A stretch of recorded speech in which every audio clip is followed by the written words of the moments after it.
Hi, Fire Katie here. I have done this slideshow as part of our art lesson we're going to do over the next few weeks. It's Matariki stars, na Whetū or Matariki, and I got this idea from the link that you can see on the screen. I've just formatted it in a different way. The things you'll need for this art activity are two large star templates. I photocopied them onto a full A3 size. Two smaller star templates, slightly smaller. They fit on an A3, but they're not small enough to fit on an A4, so it's somewhere in between. You'll need some colouring implements. You can choose really felt pens, crayons, colouring pencils, paint, pastel. You'll also need a felt pen or a black fine line pen to outline the patterns that you create. Towards the end, you'll need a glue stick and black or your choice of coloured paper, and A3 size should fit.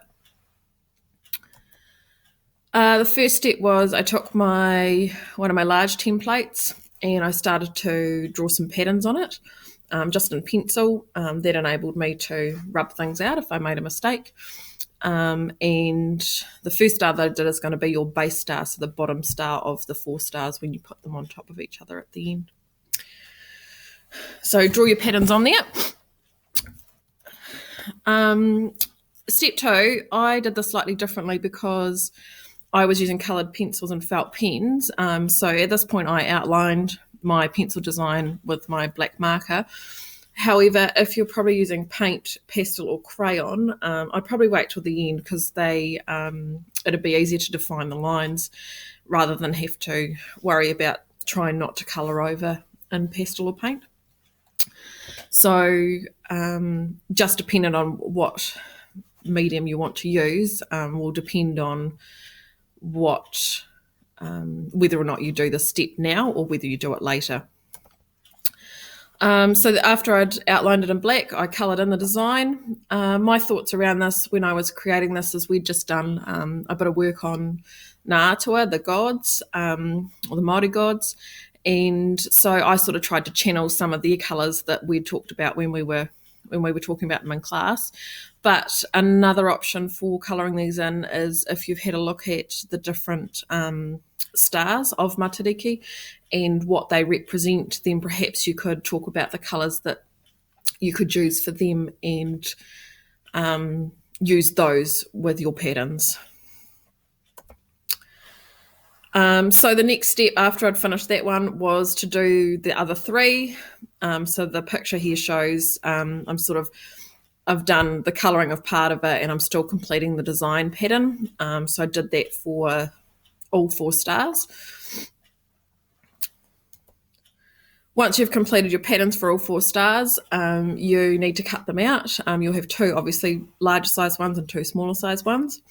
You can probably see from the pictures I've done that my patterns got a bit more involved as they went on. And you can see there, like I talked about earlier with the colours, that I've used quite a different range of colours, but they all tie in or are repeated or linked somehow.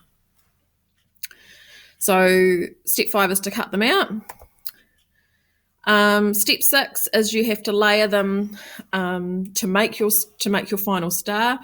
This took me a wee while to get the points in the right direction. So start off with the big 2 stars and put the points so they're alternating in the gaps, and then so on for the next 2. So I suggest that rather than gluing them together initially, you just place them on so you get a feel for where they actually have to go. And then once you've got it sorted, then glue them together, starting with the bottom one and then the next one up, and then gluing the next 2 on top of them.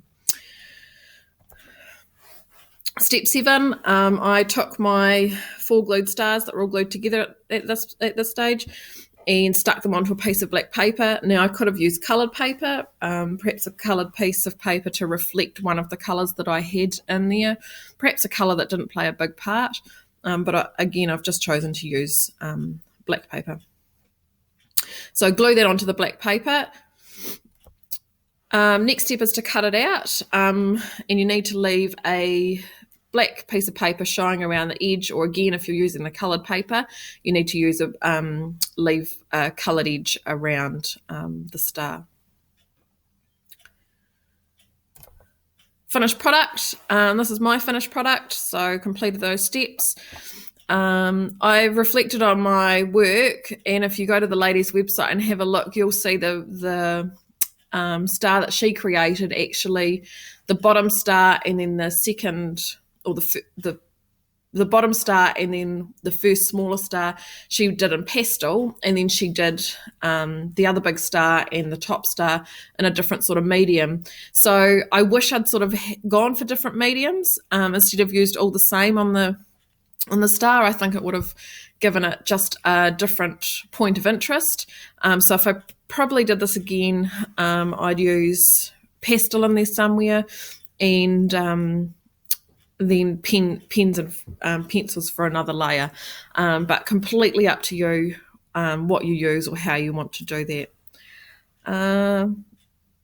So that's pretty much the end of the art activity. If you need to go and check out the ladies' website where I got the idea from, the links on the first part of the slide there.